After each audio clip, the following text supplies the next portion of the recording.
সকাল থেকে খুব বৃষ্টি হয়ে নিচ্ছে। তো খিচুড়ি রান্নলে খুব ভালো লাগবো মনে কইরা শুরু করে দিলাম কার্যক্রম। এই যে দেখেন ডাল সিদ্ধ করতে দিচ্ছি। আর এই যে মাংস কাটুম, এটা হলো একবারে খাঁটি মুরগির বুকের মাংস, এখানে কোনো হাড় নাই। তো কাটাকাটি শুরু করে দিলাম। এই যে দেখেন পিস পিস করবান হইছি।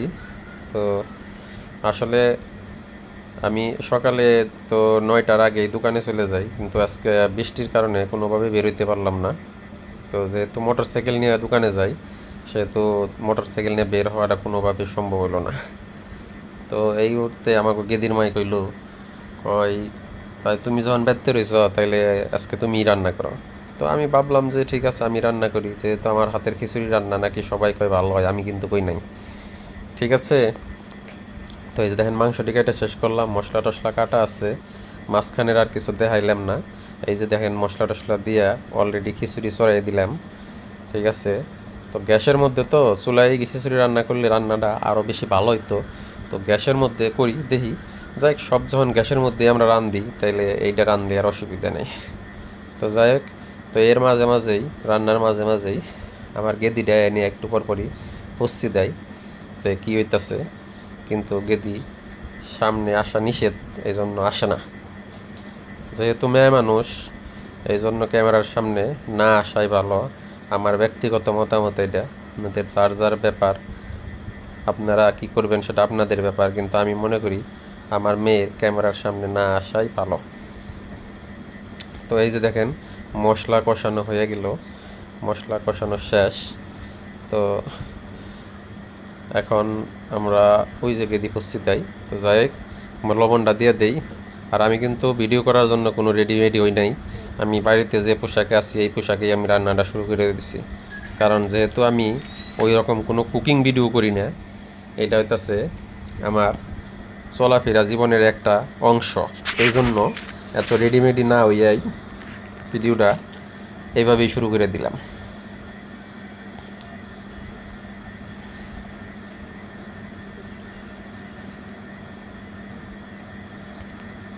ওই যে আমার গেদি খার রয়েছে, গেদি আইবার সাহস পাইতেছে না সামনে।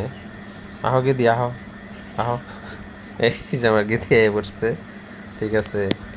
তো নিয়ম মাফিক গেদির মুখটা ডেকে দিলাম। ঠিক আছে। তো গেদির একটু একটু কাম করালে গেদি আবার একটু খুশি হয়। ঠিক আছে। এই যে দেখেন পিওর বুকের মাংসগুলো দিয়ে দিলাম। এখন মাংসটা কষিয়ে, ঠিক আছে, কিছুক্ষণ রাইখে দিমু। আর যে বাসনাটা বেড়েছে, যদি আপনারা থাকতেন তাহলে বুঝা পারতেন যে কি মজা মজা।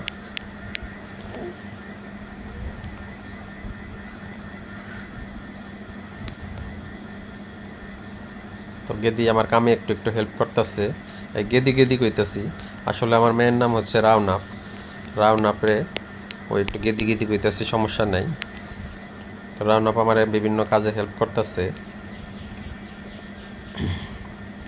এটা আমার একটা মিনি কিচেন রুম, খুব ছোট আকারে, জায়গা খুবই কম, তবে খুব ভালো করেই কিচেন রুমটা আমি করেছি, নিজ হাতে তৈরি করেছি কিচেন রুমটা।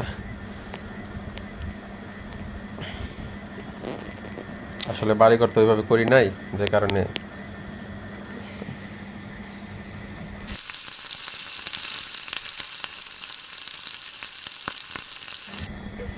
তো এই যে আমার গেদি কেচিটা নিয়ে এলো।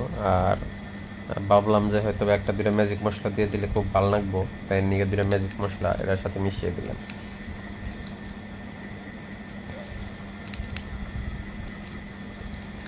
তো যারা নতুন আছেন, আমার এই ভিডিওটা দেখে আমার এই চ্যানেলটার মধ্যে সাবস্ক্রাইব করে দিয়েন, বেল বাটন চাইবেন, যাতে করে পরবর্তী ভিডিওগুলো আপনাদের সামনে ভালোভাবে আসে। আর আমি নানা রকম ব্লগ ভিডিও বানাই থাকি, সব ভিডিও জানি আপনারা পান ঠিক মতো। এই জন্য এই চ্যানেলটা সাবস্ক্রাইব করে রাখবেন, আর পেজটা ফলো দিয়ে রাখবেন, ফেসবুক পেজটাও ফলো দিয়ে রাখবেন, যাতে করে সব ভিডিও আপনারা দেখতে পান। তো আসেন, এই যে আমাদের মাংস কষানো প্রায় শেষ। এখন মাংস কষানো আরেকটু বাকি আছে, এতটুকু হয়ে গেলেই পরের ধাপে চলে যাব।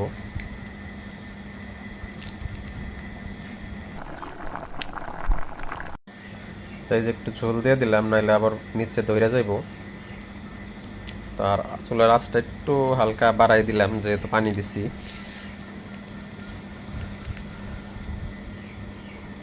এখন একটু অপেক্ষা করি, কইরা তারপর দেখি যে কি হয়। এই যে দেখেন পলক এসে গেছে। তো এখন অল্প সময় রাইখে তারপরে আমরা চাল ডাইল যা কিছু আছে সব কিছু আমরা এটার মধ্যে দিয়ে দিব।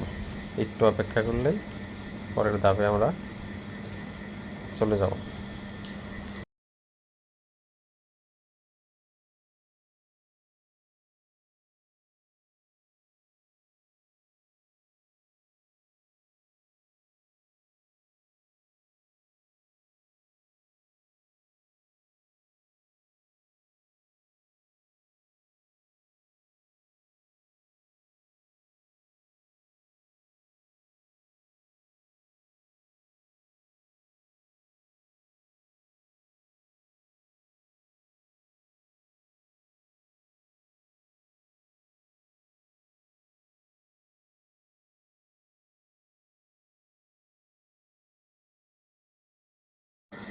এই যখন আমরা চাইল দিয়ে দিব, এই চাইল আর ডাইল মিশানি আছে এটা দিয়ে দিব। দিয়ে দিয়ে আরেকটা ছোট একটা ঝলক আছে, সেটাও আপনাকে দেখামু।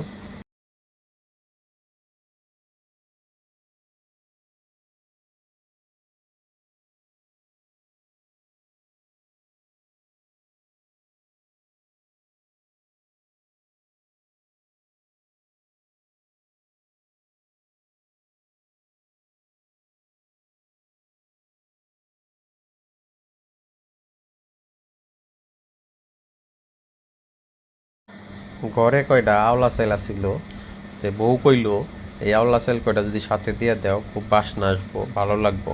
তার কথা মতো চাউলগুলো ধুইয়া এগুলোর সাথে দিয়ে দিলাম, দেখি বাসনা আসে কিনা। তো এই যে এখন একটু নাড়াচাড়া দিতে হইব, নাড়াচাড়া দিয়ে ভালো করে মিশাই দিতে হইব। মিশাই দিয়ে তারপরে এখানে ঝোল দিয়ে দিব, ঠিক আছে।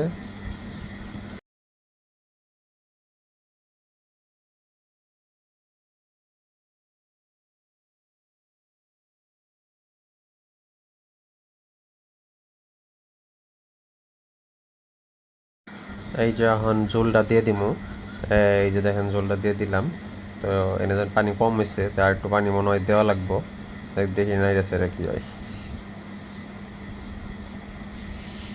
ঠিক আছে, চুলার আঁচটা বাড়ায় দেওয়া লাগবো, কারণ এখন খালি পানি আর পানি। একটা মাপ দিয়ে দেখি আবার ঠিক আছে কিনা। পানি লাগবো আরো।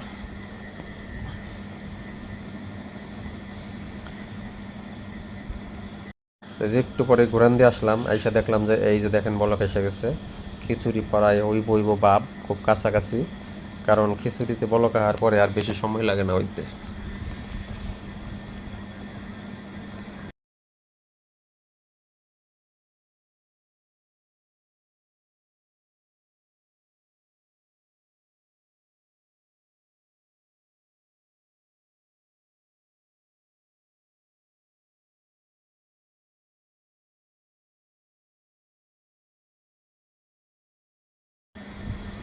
তো একটু পর পর ডাইকে দিতে হইব, আবার ঢাকনা সরাই নাইড়া দিতে হইব, কারণ খিচুড়ি খুব তাড়াতাড়ি নিচে দইরা যায়। আর নিচে দইরা গেলেই গন্ধ, বাসনা সব মিলিয়া একাকার হয়ে যাইব, খিচুড়ি খাওয়ার মতো কোনো অবস্থা থাকবো না। তাই খুব সাবধানে এই সময়টা খিচুড়ির দিকে নজর রাখতে হইব।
এই যে দেখেন খিচুড়ি প্রায় হওয়ার পথে, একদম ঘন হয়ে গেছে। তো আমরা যেহেতু খিচুড়িটা জরজরা করব না, এই খিচুড়িটারে আমরা যেটা বলি লাইটটা খিচুড়ি, আবার কেউ কেউ শুনছি কয় ডেল ডেলা খিচুড়ি। তো এরকম শুনি আর কি। তো সব মিলিয়ে খিচুড়িটা নরম মাখা মাখা থাকবে, এই রকম একটা খিচুড়ি আমরা আজকে রান্না করতে যাচ্ছি। তো রান্নার শেষই প্রায়, কিছুক্ষণের ভিতরেই খিচুড়ির ভিউটা দেখতে পারবেন যে কীরকম হয়।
তো চলেন, রান্না বান্নার পর্ব শেষ।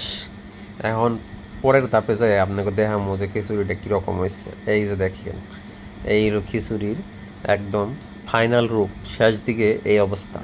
তো খিচুড়ি খেয়ে দেখলাম, মার্শাল্লাহ খুব ভালো হয়েছে। লবণটা ঠিকই আছে, তারপরেও কারো কারো কাছে খিচুড়ির লবণ একটু কম লাগে। যাদের যাদের কাছে কম লাগবে তারা তারা খিচুড়িতে লবণ নিয়ে খাবে। তো আমার কাছে খুব ভালো লাগছে, সবার কাছেই ভালো লাগছে। আমার গেদিটাই কইছে, কয় খিচুড়ি খুবই মজা হয়েছে। ঠিক আছে, এই যে দেখেন খিচুড়িটা কাছে থেকে দেখেন, আর এই যে মাংসর পিসটা দেখাই, মাংসটা কি পরিমাণ সিদ্ধ হয়েছে, একদম নরম সফট। তো সবাইকে ধন্যবাদ ভিডিওটি দেখার জন্য। পরবর্তী কোনো ভিডিও দেখার জন্য আমাদের সাথেই থাকুন, ফলো দেন, চ্যানেলটি সাবস্ক্রাইব করেন। আর পরবর্তী যে কোনো ভিডিওতে আবার দেখা হবে। ধন্যবাদ সবাইকে, ভালো থাকবেন, আল্লাহ হাফেজ।